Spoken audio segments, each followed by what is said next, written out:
Lampung Timur beberapa bulan yang lalu bahwa Muhammadiyah bisa kuat sejak berdiri sampai hari ini. Ada 3 prinsip yang harus kita pegang.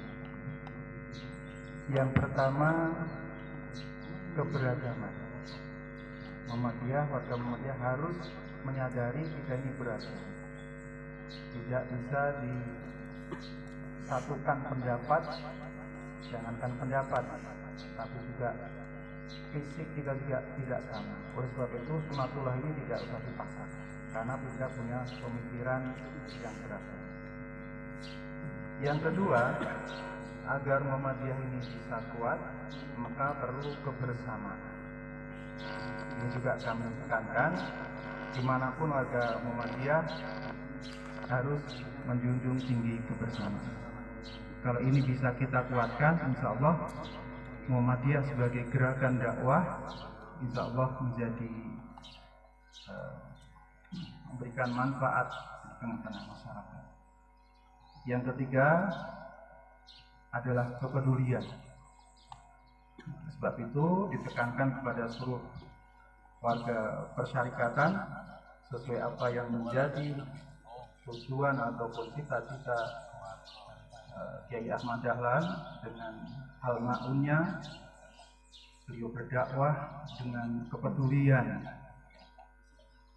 membantu saudara-saudara kita sesama kita, bukan hanya warga persyarikatan, bagaimana warga Muhammadiyah punya kepedulian. Warga Muhammadiyah bisa membuat rumah sakit, bisa membuat lembaga ekonomi, bisa membuat apapun yang segala profesi, tapi dituntut untuk punya kepedulian.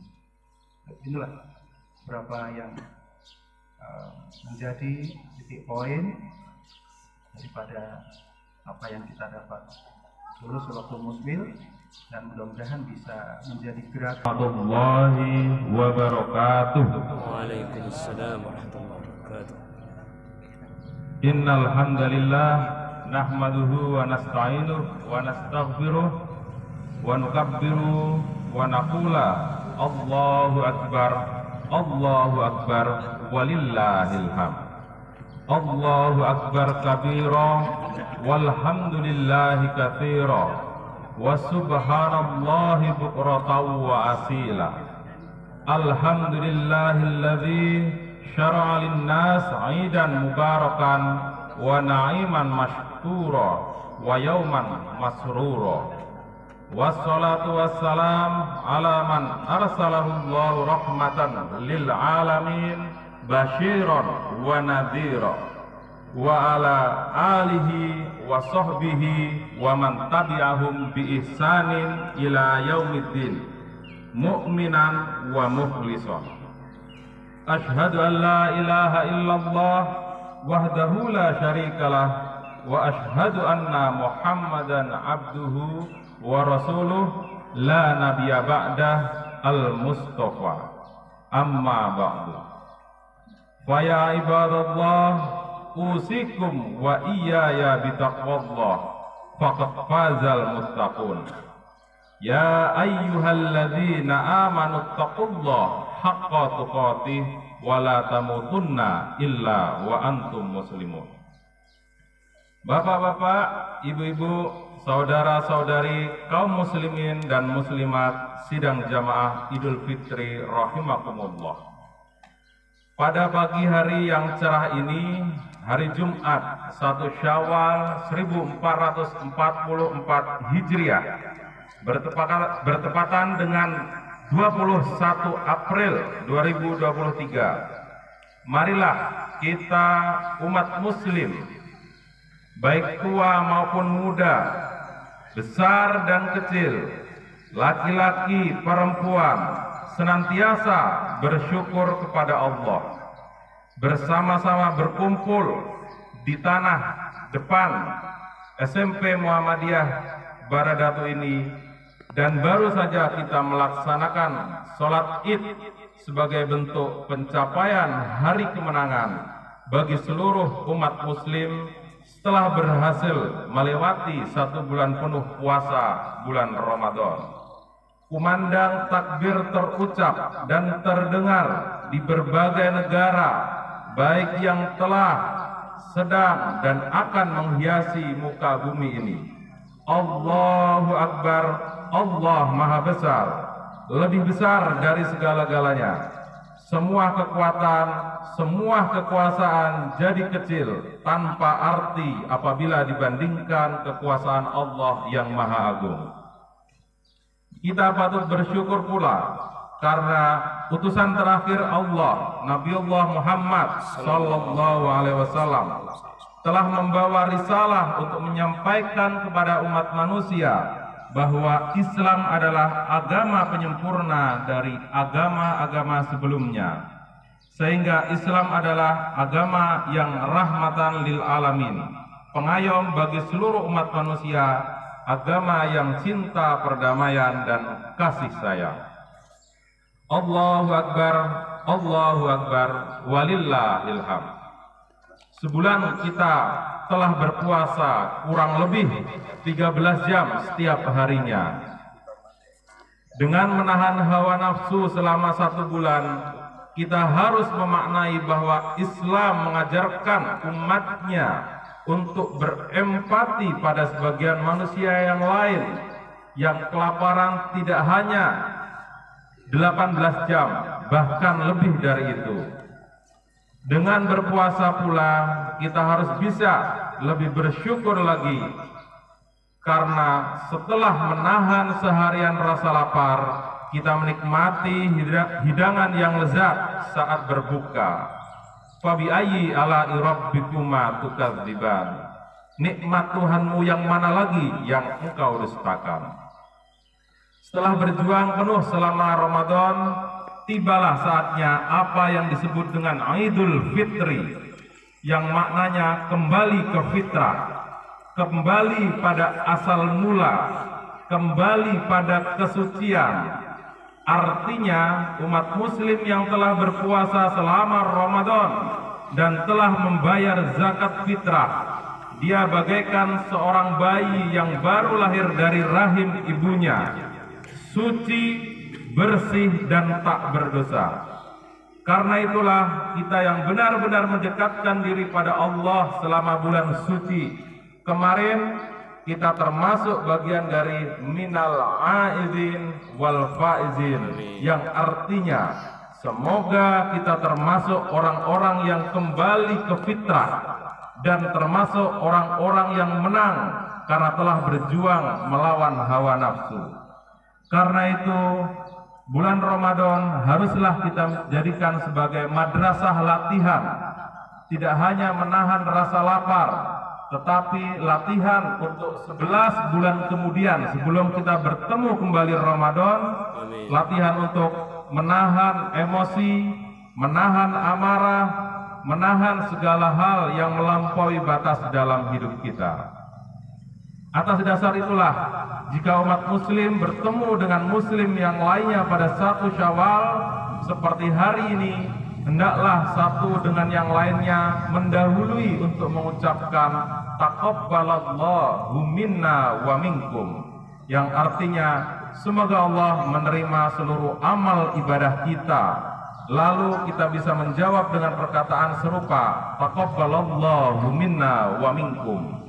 Dengan doa ini diharapkan seluruh perbuatan dan amal yang telah kita lakukan sebelumnya mendapatkan balasan terbaik dari Sang Khalik, yang tentunya balasan itu tidak hanya untuk kita, tetapi untuk serta keluarga, anak, dan cucu kita seterusnya. Allahu Akbar, walillahil hamd. Jamaah sidang salat Id rahimakumullah, tidak terasa hari ini kita bertemu kembali dengan 1 Syawal. Sepertinya sebulan yang lalu kita baru saja melaksanakan Ramadan, waktu begitu cepat. Juga tidak terasa sepertinya tahun lalu kita juga barusan menyelenggarakan Ramadan. Tak terasa tahun ini pun kita kembali bertemu dengan bulan Ramadan. Itulah waktu bahwa kalau kita bersumpah, kita berbuat janji, kita pasti akan mengucapkan wallahi, tallahi. Tapi berbeda Allah berbuat janji kepada makhluknya. Dengan salah satunya ayat surat Al-Quran mengatakan wal asri. Ada 3 ayat dalam surat Al-Asr. A'udzubillahi minasyaitonirrajim. Bismillahirrahmanirrahim. Wal asr. Innal insana lafi khusr. Illal ladzina amanu wa amilus solihat wa tawasaw bil haqq wa tawasaw bis sabr. Dalam Al-Quran setidaknya ada 4 surat yang menyebutkan tentang waktu. Kita awali dengan sejak pagi hari, wal fajri, demi waktu fajar. Agak siang sedikit, wadduha, surat ad-duha, yang artinya demi waktu duha. Kemudian sore, itu ada wal asar, demi waktu asar. Dan malam itu adalah wal lail, demi waktu malam. Ini menunjukkan bahwa Allah dalam kitabnya memberikan perhatian penting tentang waktu bagi manusia. Maka kita dalam hidup ini harus benar-benar memanfaatkan waktu sebaik mungkin. Dulu tidak terasa sepertinya yang barusan lulus kuliah, sekarang sudah tidak terasa, sudah menikah, sudah punya anak, bahkan nggak terasa dirinya sudah berusia 40 tahun, bahkan 50 tahun, merasa masih muda terus, tetapi badannya sudah pegal-pegal, sudah encok, dan segala macam penyakit. Waktu begitu cepat. Dulu masih anak-anak, sudah besar, sudah dewasa, tapi orang tua masih menganggap kita sebagai anak. Itulah mengapa Muhammad Abduh, seorang intelektual muslim dari Mesir, mengatakan jika seorang mukmin, seorang muslim tidak hafal Al-Quran seluruhnya, surat Al-Asr ini cukuplah menjadi panduan dalam hidupnya. Mengapa demikian?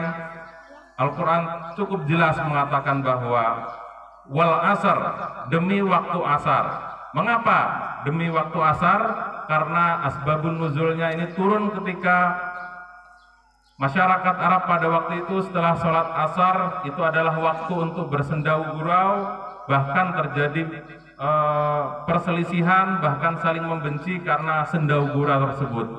Karena pada prinsipnya masyarakat Arab pada waktu itu setelah sholat asar itu waktu untuk bersantai. Disinilah kemudian Allah menurunkan wal asar yang artinya tidak hanya demi waktu asar, tetapi demi waktu. Allahu Akbar, walillahil hamd. Jamaah sidang sholat id rahimakumullah. Kunci orang sukses itu adalah bagaimana mereka mampu menaklukkan waktu. Orang yang senggang, orang yang santai-santai, biasanya dia terlena dengan kesantaiannya. Tiba-tiba usia sudah 30 tahun, tiba-tiba usia 40 tahun, dan tidak terasa sudah 50 tahun. Orang yang terlena-lena dengan waktu, biasanya mereka akan menyesali pada waktunya. Kita coba lihat sejumlah orang yang mampu menaklukkan waktu. Kita pasti mengenal salah satu pencipta Microsoft, Bill Gates. Dulu orang mengerjakan skripsi dengan mesin ketik, begitu lamanya orang mengerjakan skripsi. Bahkan untuk mengerjakan tugas skripsinya pun membutuhkan waktu yang luar biasa. Tetapi dengan teknologi Microsoft, seorang Bill Gates mampu mempercepat orang mengerjakan skripsi. Kalau ada kesalahan bisa delete, bisa diedit, dan yang lain sebagainya. Kita juga mengenal seorang anak muda, Mark Zuckerberg, yang mampu menciptakan Facebook dan WhatsApp. Karena dialah dulu orang yang tidak bertemu dalam jangka waktu lama dipertemukan dengan Facebook. Dulu tidak ada video call, telepon itu masih terdengar suara, tetapi dengan WhatsApp mampu melipat gandakan waktu menjadi singkat. Orang yang jauh di Aceh telepon dengan yang ada di Merauke dengan fasilitas WhatsApp, waktu begitu singkat. Mereka adalah dua manusia yang mampu melipat gandakan waktu, dan mereka diakui oleh dunia menjadi orang yang sukses. Disinilah surat Al-Asr menekankan bahwa bagi kita yang ingin menjadi orang sukses adalah sibuk dan harus mampu menaklukkan waktu. Maka sebuah peribahasa mengatakan al-waqtu kas-saif. Waktu itu seperti pedang. Kalau kita tidak mampu menaklukkan waktu, maka waktu yang akan menebas kita. Ini menunjukkan bahwa hidup itu singkat. Hidup itu begitu cepat. Dari waktu ke waktu tidak terasa. Kita merasakan perjalanan hidup ini tiba-tiba sudah di penghujung kehidupan. Karena itulah surat Al-Asr pada ayat kedua, innal insana lafi khusr. Pada dasarnya, kalau menggunakan kaidah usul fikih itu, pada dasarnya manusia itu dalam kerugian. Kecuali pada ayat yang ketiga, ada 4 golongan mereka yang tidak akan merugi. Illalladzina amanu wa amilus solihat wa tawasau bil haq wa tawasau bis sabr. Golongan pertama yang tidak merugi selama hidupnya adalah orang-orang yang amanu, yang beriman, yang mengakui bahwa Allah itu ada, yang mengakui bahwa Allah itu esa. Tetapi mengakui bahwa Allah itu esa, Allah itu ada, tidak hanya sekedar sholat, berzikir, dan berpuasa. Ada konsekuensi yang harus dilakukan jika seorang muslim itu benar-benar beriman kepada Allah. Salah satu bukti bahwa kita itu beriman, setidaknya kita tidak sombong, kita tidak angkuh. Para jamaah sidang salat Id rahimakumullah, kita tentu sudah mengenal makhluk Allah yang bernama iblis. Iblis itu adalah penduduk surga, tetapi karena iblis sombong, tidak mau menyembah Nabi Adam yang terbuat dari tanah, karena iblis mengatakan saya terbuat dari cahaya, terbuat dari api. Tapi karena iblis tidak mau menyembah Adam dan merasa sombong, maka Allah mengeluarkan iblis dari surga. Tetapi iblis sudah pernah menjadi penduduk surga. Kita di muka bumi ini belum ada jaminan masuk surga, belum pernah menjadi penduduk surga, kok sudah berani-beraninya sombongnya melebihi iblis. Karena itu orang yang beriman itu harus meyakini bahwa ada penguasa yang lebih berkuasa, ada langit di atas langit.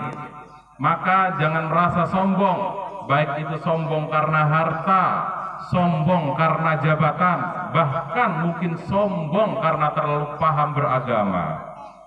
Karena itu kita tidak tahu mana yang benar, mana yang salah, meskipun tentunya kita harus tetap yakin bahwa apa yang kita pahami itu benar. Disinilah salah satu bentuk konsekuensi dari illalladzina amanu itu, salah satu contohnya adalah tidak sombong. Karena orang yang sombong itu, kalau dia melihat dari atas gunung ke bawah, melihat orang lain itu seperti orang yang sangat kecil. Tetapi orang yang sombong yang melihat orang lain kecil dari atas gunung ini lupa bahwa orang yang di bawah melihat dirinya pun juga kecil. Karena ada dua kerugian orang yang sombong. Yang pertama, orang yang sombong itu tidak disukai oleh orang lain. Yang kedua, sesama orang sombong pun saya yakin pasti tidak akan suka. Karena itu, orang yang beriman itu adalah yang meyakini bahwa di atas langit masih ada langit, di atas orang yang kaya tentu masih ada yang kaya, di atas orang pintar itu pasti ada yang pintar, tidak akan habis. Maka orang yang beriman itu harus tawadhu, seperti falsafah padi, semakin tinggi maka semakin rendah pula perilakunya. Itu salah satu ciri orang yang tidak merugi. Orang yang tidak merugi yang kedua adalah wa amilus solihat, orang yang beramal soleh. Beramal soleh itu tidak harus berupa harta. Orang yang beramal soleh itu tidak harus memberikan bantuan secara fisik. Orang yang beramal soleh itu bisa kita wujudkan seperti hari ini, bahwa terjadi perbedaan 1 Syawal. Muhammadiyah sudah menetapkan melalui putusan tarjih Muhammadiyah bahwa 1 Syawal bertepatan dengan 21 April 2023. Tetapi kita tentu menghormati orang lain yang mungkin sholat Id atau 1 Syawalnya esok hari, atau mungkin sebagian yang lain ada yang sudah mendahului hari Kamis kemarin, sejumlah firqah ataupun golongan. Tentu kita menghormati mereka dengan keyakinan bahwa kita pasti yakin dengan metode hisab, dengan metode ilmu falak, ilmu pengetahuan, ini pasti adalah metode yang tepat. Tapi kita tetap menghormati, kita tidak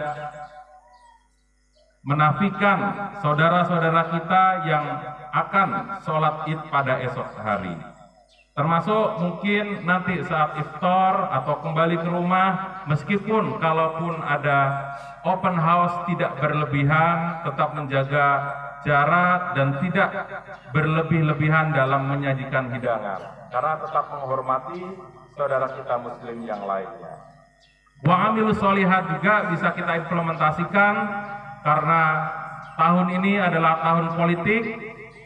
Tahun depan 14 Februari 2024 itu adalah hari H pencoblosan pemilu serentak 2024. Sebagai bentuk kita menghormati perbedaan, pastinya ada perbedaan pilihan antara satu warga negara dengan warga negara yang lain.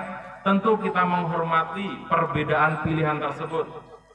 Di tahun politik 2023 ini, wa amilus sholihat harus kita maknai bahwa pasti setiap manusia itu mempunyai perbedaan pilihan.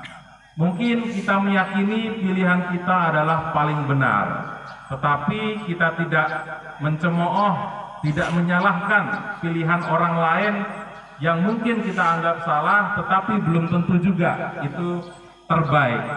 Karena itu, terlepas dari pilihan yang baik maupun yang benar, kita harus menghormati mereka yang berbeda pilihan dengan tetap menjaga persaudaraan di antara kaum muslimin dan juga warga negara Indonesia. Itu contoh wa amilus sholihat. Sehingga meskipun pemilu 5 tahunan itu selalu datang, tetapi persaudaraan itu di atas segala-galanya. Karena apa? Masyarakat kita masih belum bisa dewasa. Efek 2019 seakan masih terasa, seakan memisahkan saudara, memisahkan tetangga, memisahkan dulu yang teman. Karena itu, di hari yang fitri ini, kita rajut kembali persaudaraan, bahwa ciri orang-orang yang merugi, yang tidak merugi itu adalah wa amilus sholihat. Begitu indahnya, apapun itu, baik pemilu ataupun pilpres ataupun pilkada, tapi persaudaraan itu tetap menjadi yang utama. Kita jadikan pemilu itu seperti pertandingan sepak bola. Pasti ada yang kalah dan ada yang menang. Jangan dijadikan seolah-olah itu segalanya. Itu contoh kecil dari golongan yang kedua, yang wa amilus sholihat. Yang ketiga itu adalah watawasau bil haq, saling menasehati dalam kebenaran. Kebenaran adalah simbol dari ilmu pengetahuan. Maka kita harus saling menasehati, saling memberikan informasi tentang pengetahuan yang baik, pengetahuan yang bermanfaat bagi manusia, bagi sesama muslim. Kalau kita mendapatkan informasi, kita harus melakukan recheck, check and recheck di dalam diri kita. Apakah informasi ini benar? Kalaupun informasi ini benar, apakah informasi ini bermanfaat atau tidak?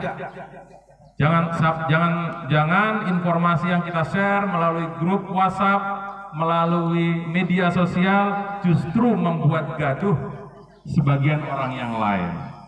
Ini watawasau bil haq. Jadi jangan merasa ada yang paling hebat, ada yang paling benar, karena pesan Al-Quran itu saling menasihati. Karena itu kita warga negara ataupun pemerintah tidak boleh anti kritik, tidak boleh merasa paling benar mentang-mentang berkuasa, karena Al-Quran jelas pesannya watawasau bil haq, saling menasihati. Saling ini menunjukkan adanya hubungan timbal balik, bukan mentang-mentang karena berkuasa rakyat yang di bawah itu kemudian terus dihakimi. Karena apa? Pemilik sah republik ini adalah rakyat. Mereka yang membayar pajak, mereka yang berdaulat untuk menentukan siapa pemimpin, karena presiden, anggota DPR, gubernur, bupati itu adalah tenaga outsourcing yang kita sewa setiap 5 tahunan. Pemilik sah republik ini adalah rakyat Indonesia. Watawasau bil haq, dan yang terakhir itu adalah watawasau bis sabr, dan saling menasehati dalam kesabaran. Sabar itu adalah simbol dari etika, simbol dari adab. Maka mengapa orang sekolah itu adalah agar mereka pintar. Tujuannya bukan hanya pintar, orang yang pintar diharapkan mereka itu bisa menjadi orang yang baik, menjadi orang yang bermanfaat, yang mengerti mana kebenaran, yang mengerti mana kebaikan. Kalau ada saudaranya yang sedih, harus kita hibur, harus kita nasihati bahwa innama'al usri yusra. Bersamaan dalam kesulitan itu pasti ada kemudahan, bukan setelah, karena inna ma'a itu bahasa Arabnya bersamaan, sehingga seringkali kalau kita mendapatkan kesulitan yang dilihat adalah kesulitannya, tetapi kita lupa bahwa bersamaan dengan kesulitan itu ada hikmah kebaikan yang harus kita ambil. Terkadang cara kita berpandang dalam hidup itu harus kita perbaiki. Allahu Akbar, walillahil hamd. Jamaah sidang salat Id yang insya Allah dirahmati Allah. Inilah surat yang pernah diajarkan oleh Kiai Haji Ahmad Dahlan, pendiri Muhammadiyah, kepada murid-muridnya selama kurang lebih 8 bulan. Ini waktu yang panjang yang menegaskan bahwa waktu itu begitu cepat, bahwa waktu itu tidak terasa dalam hidup ini. Makanya khairun nas anfa'um linnas. Sebaik-baik manusia itu adalah orang yang bermanfaat bagi umat yang lain.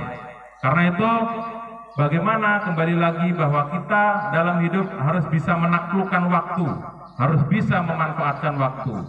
Mereka-mereka yang justru non-muslim seperti Mark Zuckerberg ataupun Bill Gates mampu menaklukkan waktu, memberikan manfaat kepada manusia. Karena itu kita dalam hidup kita tidak usah muluk-muluk menciptakan ini dan itu. Kita bermanfaat untuk keluarga, untuk tetangga, untuk sekitar kita, itu sudah menjadi orang yang bermanfaat. Allahu Akbar, walillahil hamd.